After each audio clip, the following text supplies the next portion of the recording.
नमस्कार, जय हिंद। मैं मोहन पाठक और अब लग रहा है कि दुनिया फंस चुकी है अपने ही जाल में। क्योंकि अब इजराइल धीरे धीरे गाजा की तरफ बढ़ रहा है और उसके बॉर्डर पर जाकर खड़ा है।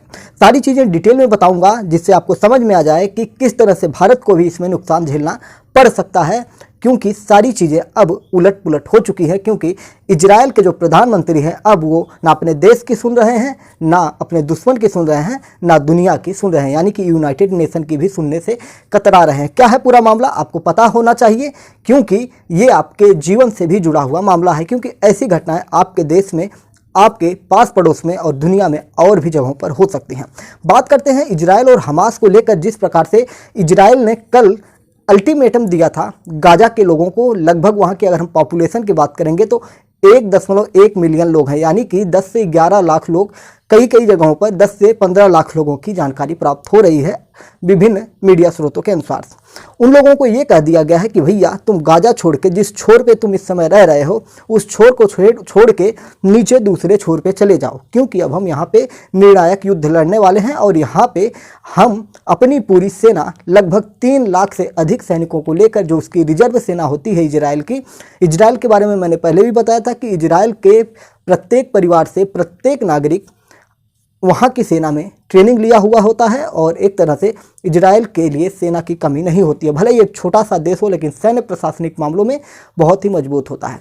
तो इजराइल के लगभग 3 लाख से ज़्यादा जो रिजर्व सेना होती है वो इस समय गाजा के बॉर्डर पर पहुँच चुकी है और किसी भी वक्त वो गाजा में घुस सकती है। और इजराइल का कहना है कि हमास को तो हम दुनिया के नक्शे से मिटा देंगे। अब हमास इसको ब्लैकमेल किस प्रकार से कर रहा है, क्योंकि हमास ने कुछ न्यूज अभी पॉइंट आउट की हैं जिसमें उसने कहा है कि हमास की इस समय फटी पड़ी है। यानी कि हमास अब क्या कर रहा है कि इजराइल के जो नागरिक गाजा में रहते हैं उनको कर लिया है किडनैप। बताया जा रहा है कि लगभग 150 से ज़्यादा लोगों को वहाँ पे जो इजरायली नागरिक हैं गाजा में, उनको किडनैप करके पकड़ के गाजा के अलग अलग स्थानों पे रखा गया है, या शायद कहीं एक ही जगह पर रखा गया हो। क्योंकि गाजा के जिस शहर पे अटैक करने की बात कर रहा है, घुसने की बात कर रहा है इजराइल, वो शहर बंकरों का शहर कहा जाता है, टनल्स का, यानी कि वहाँ पे जो टनल बने हुए हैं उनकी सुरंगों का शहर कहा जाता है। क्योंकि वहीं से, उन सुरंगों के अंदर से ही गाजा को हर चीज़ सुविधाएं प्राप्त होती हैं। गाजा के बारे में एक बार फिर से मैं आपको बता देता हूं कि गाजा के पास अपना कुछ भी नहीं है। गाजा बिजली खरीदता है, पानी खरीदता है, खाना खरीदता है, सब कुछ उसको बाहर से आता है। वहाँ पे किसी भी प्रकार की चीज़ का उत्पादन नहीं होता। अब धीरे धीरे वो बिजली वगैरह के उत्पादन की ओर बढ़ रहा था, लेकिन अब वो उसका अस्तित्व ही संकट में पड़ा है। फिलिस्तीन के साथ भारत खड़ा है, इजराइल के साथ भारत खड़ा है और दुनिया के 22 से ज़्यादा देश हमास के साथ खड़े हैं, जो इस्लामिक देश हैं। मतलब सब कुछ गोलमाल है। अब जब इजराइल की सेना बॉर्डर पर पहुंच गई है तो यूनाइटेड नेशन का दिमाग चकरा गया है, क्योंकि गाजा में यूनाइटेड नेशन की जो एक तरह से जो एक सहायक सेना होती है वो वहाँ पे गाजा के लोगों को मदद पहुँचाती रहती है। अब उसने ये बयान जारी किया है कि जो इजराइल है वो अगर हमला करता है तो वहाँ से जो 1.1 मिलियन लोग हैं, यानी कि लगभग 11 लाख लोग जो हैं, वो इतने कम समय में 24 घंटे के अंदर में नहीं पहुँच पाएंगे। कहाँ पर? दूसरे छोर पर। जिस छोर पर ये हमला करने वाला है, अगर यहाँ पे ये हमला करता है तो वहाँ की सबसे बड़ी दिक्कत ये है कि गाजा एक छोटा सा जगह है जिस जगह पर इजराइल हमला करने की बात कर रहा है, और उस छोटे जगह में ढेर सारे टनल हैं, सुरंगें हैं और बंकर बने हुए हैं, और इन्हीं बंकरों में हमास के सैनिक छिपे हुए हैं। वहाँ पे कुछ बिल्डिंगें हैं, बड़ी बड़ी बिल्डिंग हैं, उन बिल्डिंग में भी छिपे हुए हैं, और इसमें इजराइल के जो नागरिक हैं उनको किडनैप करके अलग अलग जगहों पर रखा गया है। और इस दौरान अगर इजराइल वहाँ पर हमला करता है तो इस छोटी सी आबादी में इतने लोग जो रहते हैं वो अचानक से ट्रांसफ़र नहीं हो पाएंगे। इसके लिए कम से कम 3 से 4 दिन की अनुमति मांग रहा है कौन? UN, United nation. और इधर इजराइल कह रहा है कि कुछ नहीं सुनना है भैया, हम तो अब ठोकेंगे और हमास जैसी चीज़ को ही ख़त्म करेंगे। यानी कि वो गाजा को नहीं ख़त्म करना चाहता है। गाजा में छिपे हुए जो हमास के आतंकवादी हैं उनको मारने के लिए लगातार अब इजराइल मूड बना चुका है। और नेतन्याहू इस समय एकदम पूरा किसी की नहीं सुन रहे हैं, ना भारत की, मतलब किसी की नहीं सुन रहे हैं। यहाँ तक कि उनके देश के नागरिकों ने अब उनसे पूछना भी शुरू कर दिया है। वहाँ के अखबारों में उनकी आलोचना हो रही है, उनके बारे में चीज़ें लिखी जा रही हैं।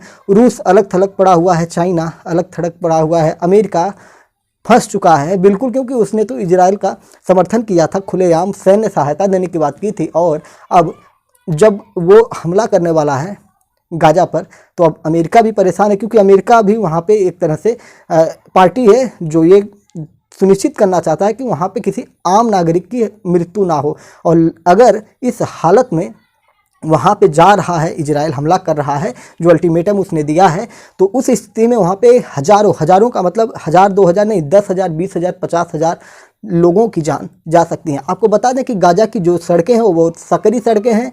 हिंदुस्तान की सड़कें तो बहुत चौड़ी चौड़ी हैं, लेकिन गाज़ा की सड़कें पतली हैं। और जब इजराइल के बड़े बड़े टैंक, बड़े बड़े युद्धपोत, वहाँ पे जो युद्ध के चीज़ें हैं, वहाँ पे पहुँचेंगी लड़ाई के क्षेत्र में, और वहाँ पे क्या स्थिति होगी आप कल्पना भी नहीं कर सकते हैं कि किस प्रकार से वहाँ पे मौत का तांडव खेला जाएगा। बात करते हैं कि अगर वहाँ पे ऐसे हालात होते हैं तो जो डाटा निकल रहे हैं उसमें 10 20 50 हज़ार लोग मारे जा सकते हैं। और इन्हीं चीज़ों को लेकर अब दुनिया चिंतित है, यूनाइटेड नेशन चिंतित है, अमेरिका चिंतित है। बाकी जो अरब कंट्री हैं वो तो अब खुलेआम बिल्कुल बिगुल बजा चुकी है और बड़ा रोचक मामला हो चुका है। और भारत को भी कहीं ना कहीं अब इसमें नुकसान होने वाला है, क्योंकि जब युद्ध हो रहे हैं तो युद्ध में भारत को भी बहुत सारी चीज़ें विदेश बाहर से मंगानी होती हैं। और इस स्थिति में भारत को कुछ चीज़ें, जो ज़रूरी चीज़ें जैसे तेल वगैरह होता है, उसके लिए भी कहीं ना कहीं परेशानी का सामना करना पड़ सकता है। तो क्या भविष्य में कुछ और महंगाई पर असर पड़ेगा? तो लोकसभा चुनाव है, आपको पता है कि महंगाई का असर बढ़ेगा, फिर भी चुनाव तक तो कंट्रोल करने की कोशिश सरकार करेगी ही। तो इस प्रकार से हमने आपको बताया कि किस प्रकार से गाज़ा में क्या हालात हैं, और जिस प्रकार से बातें निकल के आ रही हैं, वहाँ पे जो बिल्डिंगें हैं, हो सकता है कि ट्रैप में फंसाया जाए। मान लीजिए इजराइल की सेना वहाँ पे घुसती है अंदर, तो बिल्डिंग के ऊपर छिपे हो सकते हैं हमास के आतंकवादी, और ये जब बिल्डिंग में जाएं तो उनको गोली मार दिया जा सकता है। या इनके हेलीकॉप्टर अगर गाज़ा में जाते हैं तो कहीं अगर नीचे लेवल पे आएंगे, ग्राउंड लेवल पे हेलीकॉप्टर इनके आते हैं, तो क्या पता मिसाइल छोड़ के उनके हेलीकॉप्टर्स को उड़ा दिया जाए। या जिस प्रकार से आपको रसिया यूक्रेन का युद्ध याद होगा कि रसिया सोच रहा था कि यूक्रेन एक छोटा सा देश है और हम घुसेंगे और रसिया को लेके उड़ जाएंगे। और आपको इंडियन मीडिया की बातें तो याद होंगी, क्योंकि इंडियन मीडिया क्या कहती थी कि 3 से 4 घंटे में यूक्रेन रूस के कब्जे में होगा। लेकिन आज सालों बीत गए और रूस यूक्रेन का बाल भी बांका नहीं कर पाया है। भले ही उसको आर्थिक रूप से, मानसिक रूप से प्रताड़ित करता रहा है, लेकिन उस पर पूर्ण रूप से कब्जा नहीं कर पाया है। और कहीं ऐसे हालात गाज़ा में इजराइल के ना हो जाएं, क्योंकि कुछ भी अनिश्चितताएं बनी रहती हैं, कुछ भी हो सकता है इस दुनिया में। हमास अगर इस तरह से खुल के अगर हमला किया है, आतंकवादी हमला किया है, तो शायद उसके पीछे भी कुछ आतंकवादी संगठन हो सकते हैं, दुनिया के बड़े बड़े आतंकवादी संगठन जो उसका सपोर्ट कर रहे होंगे। तो उम्मीद है कि सारी चीज़ें आपको समझ में आई होंगी। कई चीज़ें मैंने रिपीट कर करके आपको बताई कि जो भी हमारे साथ हैं उनको सारी चीज़ें स्पष्ट हो जाएं। तो ठीक है, फिर कल मिलते हैं या अभी नेक्स्ट वीडियो में मिलते हैं, जिसमें कुछ और अपडेट होंगी, उनको लेके हम आएंगे। अब लगातार हम इजराइल हमास वार को लेके हम अपडेट करते रहेंगे। जय हिंद, नमस्कार, भारत माता की जय।